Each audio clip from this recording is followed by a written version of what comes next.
Diduga akibat korsleting, kebakaran menghanguskan 4 kios di Pasar Losari, Kabupaten Brebes. Dampak penyakit mulut dan kuku, omset pedagang sapi turun hingga 70%.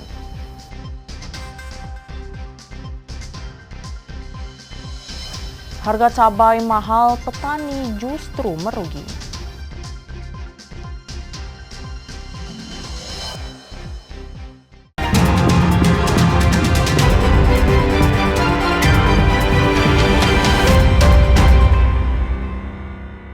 Saudara, apa kabar Anda? Selain 3 informasi tadi, sejumlah informasi menarik lainnya akan kami hadirkan untuk melengkapi Kompas Jateng hari ini. Selama 30 menit ke depan, Kompas Jateng menyajikan informasi independen dan terpercaya seputar Semarang, Jawa Tengah, dan Yogyakarta. Bersama saya, Novelia Hasanah.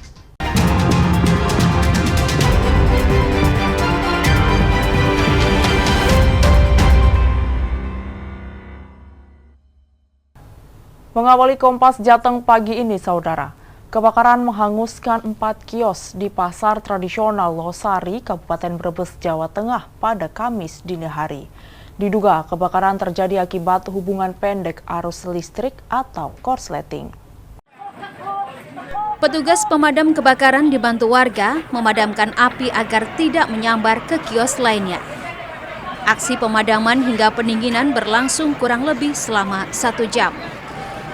Hingga Kamis pagi, para pemilik kios dan warga mendatangi lokasi kios yang terbakar untuk membersihkan puing sisa kebakaran.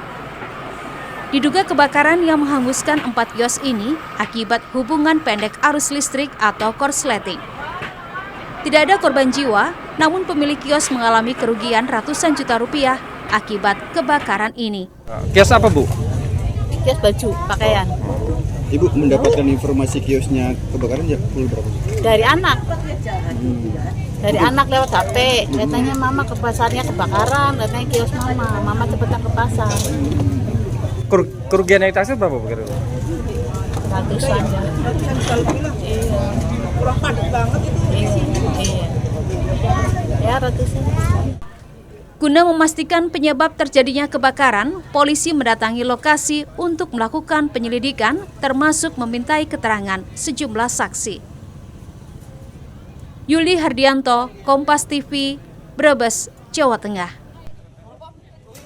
Kita beralih ke sorotan lainnya, saudara. Presiden ke-7 Republik Indonesia Joko Widodo bertemu dengan Gubernur Daerah Istimewa Yogyakarta Sri Sultan Hamengkubuwono X di Keraton Kilen, Yogyakarta. Jokowi bilang pertemuan membahas geopolitik dan ekonomi. Pertemuan Jokowi dan Sri Sultan Hamengkubuwono X berlangsung tertutup selama kurang lebih 1 jam. Hingga akhirnya Jokowi meninggalkan keraton dan tidak melayani pertanyaan wartawan terkait maksud kunjungannya. Sementara Sri Sultan Hamengkubuwono X yang ditemui awak media pasca pertemuan juga enggan memberi keterangan dan hanya menyebut pertemuannya bersifat pribadi. Mau itu pribadi ya. Ya saya nggak mau punya komentar apa-apa. Ya silaturahmi itu. Bahas apa aja yang bisa kali? Hah? Pembahasan politik gitu kan? Pribadi aja enggak. Saat dikonfirmasi di rumah kediamannya di Solo terkait pertemuan dengan Sri Sultan Hamengkubuwono X, Jokowi bilang pertemuan sebagai silaturahmi. Pembicaraan lebih ke ekonomi global dan soal geopolitik. Silaturahmi, saya udah lama nggak berjumpa dengan beliau. Itu aja. Ada beliau atau seperti apa sih, Pak? Saya yang Ada pembicaraan politik nggak, Pak? Enggak. Artinya Ya, silaturahmi biasa karena lama saya nggak berjumpa dengan beliau. ada pembicaraan terkait pembangunan atau pemerintahan? Ya hampir 2 jam yang ngomong dari banyak hal.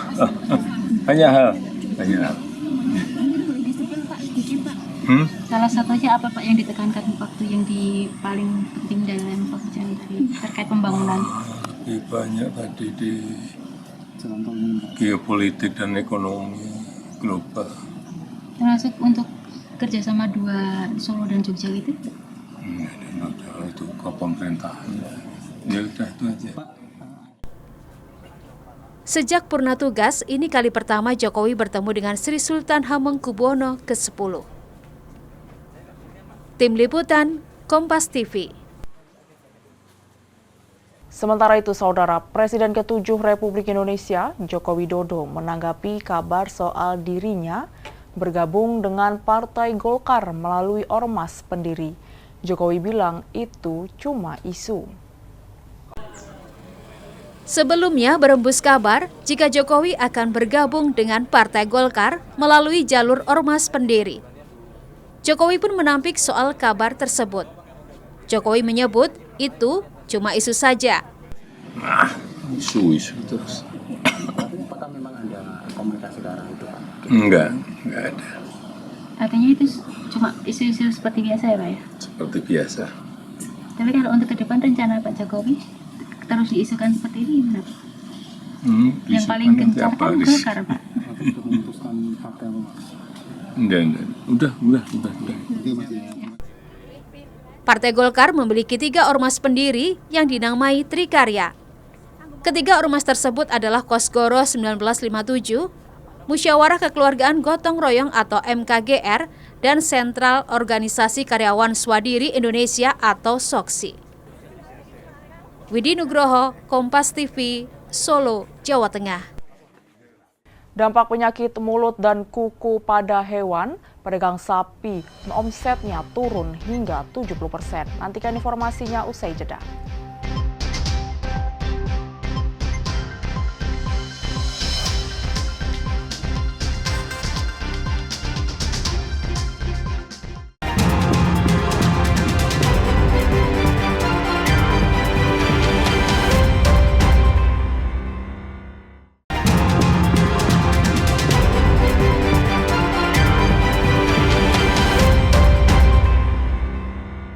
Masih di Kompas Jateng bersama saya, Novelia Hasanah. Petugas Gabungan Kesehatan Hewan Dinas Pangan, Pertanian, Peternakan, dan Perikanan Kabupaten Blora, Jawa Tengah melakukan penyemprotan cairan disinfektan di 2 pasar hewan.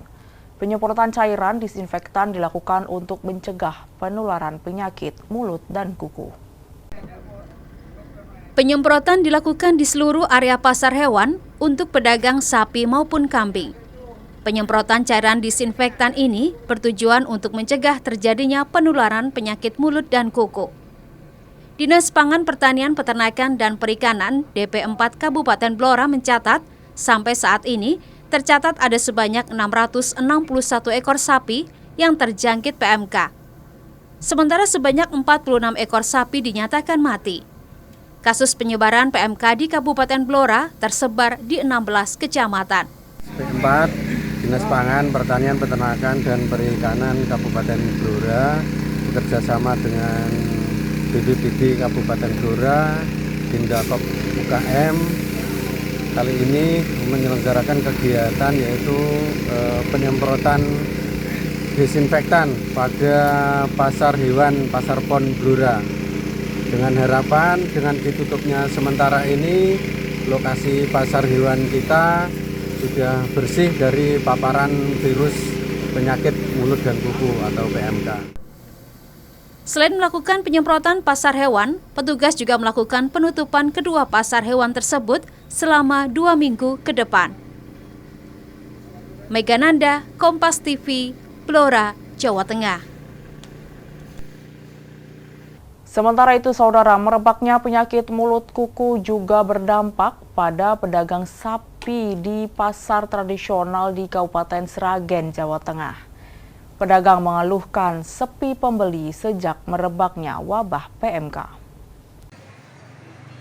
Sudah hampir 2 pekan, kios penjualan daging sapi di Pasar Bunder, Kabupaten Sragen, Jawa Tengah sepi pembeli sejak merebaknya penyakit mulut dan kuku yang menyerang hewan ternak. Omset pedagang pun turun hingga 70%. Jika hari biasanya pedagang bisa menjual daging sapi hingga 50 kg, namun kini Meski hanya menjual 10 kg daging sapi pun tidak habis. Pengaruhnya omsetnya turun berapa persen Pak kira-kira? Hampir 60-70%. Biasanya nyetok berapa kuintal, sekarang berapa Pak? Oh, palingnya sehari 10 kilo aja nggak habis masnya. 10 kilo nggak habis? Nggak habis. Biasa Normal 50 kilo habis. Sekarang 10 kilo aja nggak habis. Tak hanya peternak, pedagang daging pun berharap wabah penyakit mulut dan kuku dapat berakhir agar tidak menimbulkan kekhawatiran di masyarakat yang berdampak pada sepinya pembelian. Nugroho Yuliawan, Kompas TV, Sragen, Jawa Tengah. Saudara, hampir 4.000 ekor hewan ternak di Jawa Tengah terdeteksi terinfeksi penyakit mulut dan kuku. Badan Karantina Indonesia pun memperketat terhadap arus masuk hewan ternak di pelabuhan dan bandara di Jawa Tengah. Badan Karantina Indonesia di Jawa Tengah memperketat pengawasan arus masuk hewan ternak ke wilayah Jawa Tengah. Pengawasan ini difokuskan pada 5 titik strategis, meliputi bandara dan pelabuhan, untuk menjamin keamanan dan kelancaran lalu lintas hewan ternak. Ketua Tim Karantina Hewan Barantin Jawa Tengah, Pratiwi Awe, menyampaikan pengawasan yang dilakukan merupakan respon terhadap instruksi dari Kementerian Pertanian tentang pengendalian penyebaran PMK untuk memperkuat kewaspadaan terhadap penularan. Pengawasan dimulai dengan pemeriksaan rinci pada setiap hewan yang melintas di pelabuhan dan bandara. Setelahnya, hewan-hewan tersebut ditampung di instalasi karantina hewan Karangroto, Kecamatan Genuk, Kota Semarang selama 14 hari. Pasca karantina, hewan-hewan tersebut divaksinasi dan diberikan sertifikat kesehatan hewan sebagai tanda persetujuan dari Barantin. Sendiri sudah mengeluarkan surat edaran terkait kewaspadaan PMK, pengendalian PMK nomor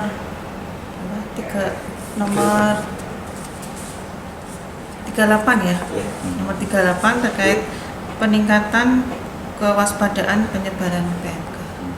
Seperti itu. Itu dilakukan di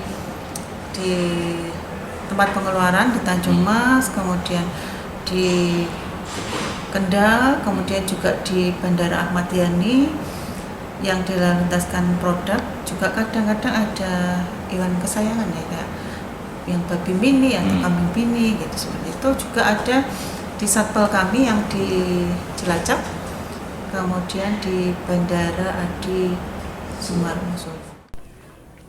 Sejak wabah penyakit mulut dan kuku merebak akhir tahun 2024, Barantin telah memeriksa sebanyak 2.621 ekor hewan ternak seperti domba, sapi, dan kambing, serta 15.257 ekor babi untuk memastikan kesehatan hewan-hewan tersebut. Senot Puji, Kompas TV, Semarang, Jawa Tengah. Harga cabai mahal, petani justru merugi. Nantikan informasinya usai jeda.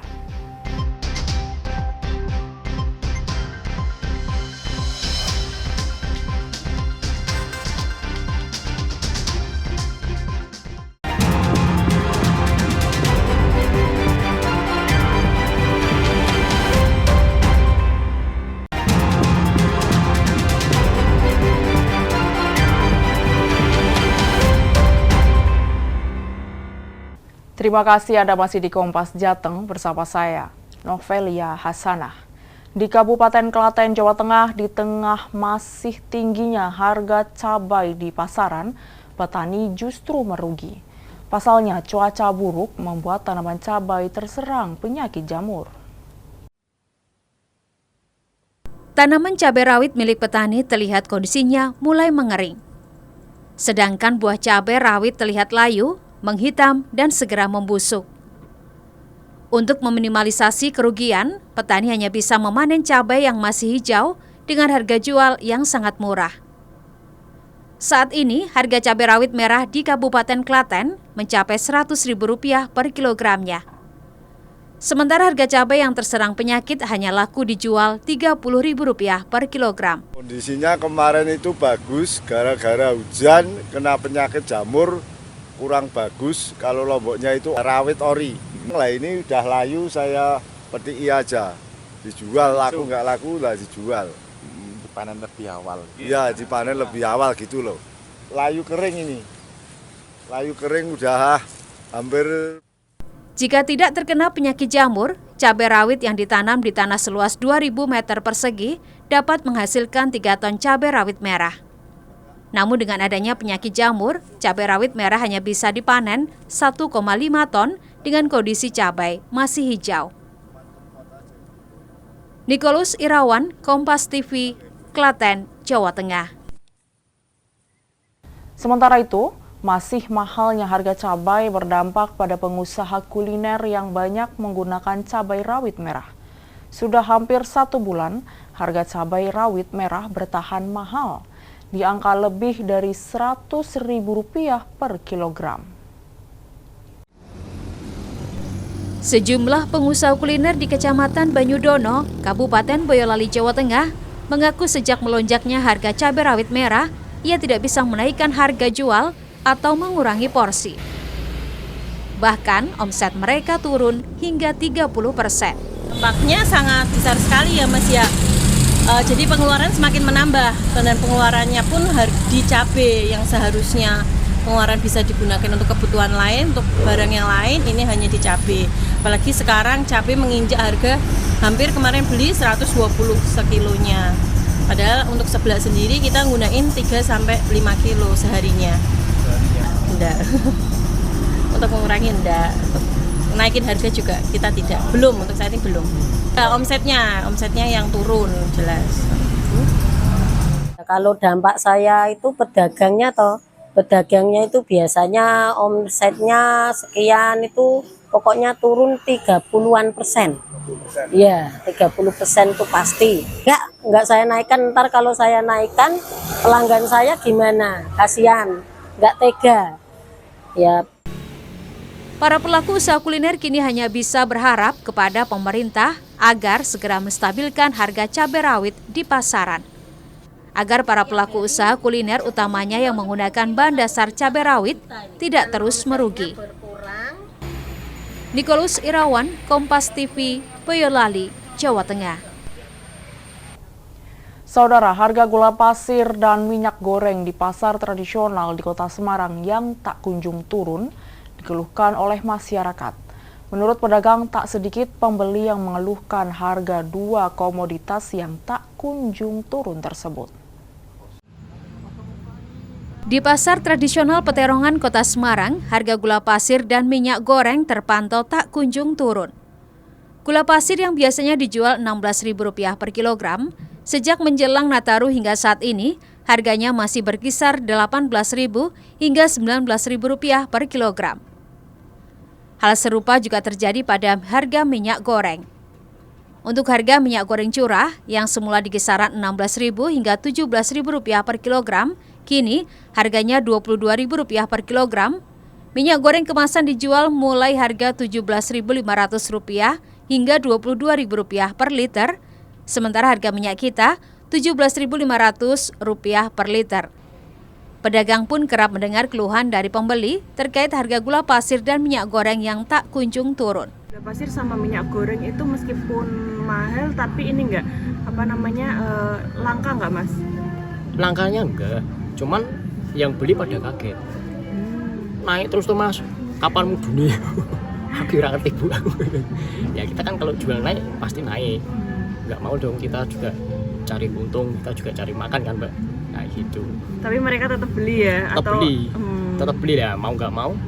Iya, kebutuhan ya Mas. Pokok, pokok minyak itu kan beras, itu terus gula dan pokok. Ya pembeli ya paling ya cuma hanya mengeluh tapi terpaksa beli karena dibutuhkan ya kan Mbak. Cuma wah kabeh naik gini, apalagi ditunjang cabai ya kan Mbak, bawang merah, bawang putih itu ya paling ya cuma ngeluh aja semuanya naik mau dikurangi ya gimana ya emang gitu. Kebutuhan. Sementara untuk harga telur berangsur turun mulai awal Januari 2025 dari sebelumnya Rp32.000, kini turun menjadi Rp28.000 per kilogramnya. Harga telur sendiri normalnya di kisaran Rp24 hingga Rp25.000 per kilogram. Sementara untuk beras harganya cenderung stabil, yakni di kisaran Rp13.000 hingga Rp15.000 per kilogram. Febriana Mila, Kompas TV, Semarang, Jawa Tengah. Informasi tadi sekaligus mengakhiri Kompas Jateng hari ini. Saya Novelia Hasanah, mewakili kerabat kerja yang bertugas mengucapkan terima kasih atas perhatian Anda. Selamat mengikuti acara kami selanjutnya di Kompas TV, independen, terpercaya. Sampai jumpa.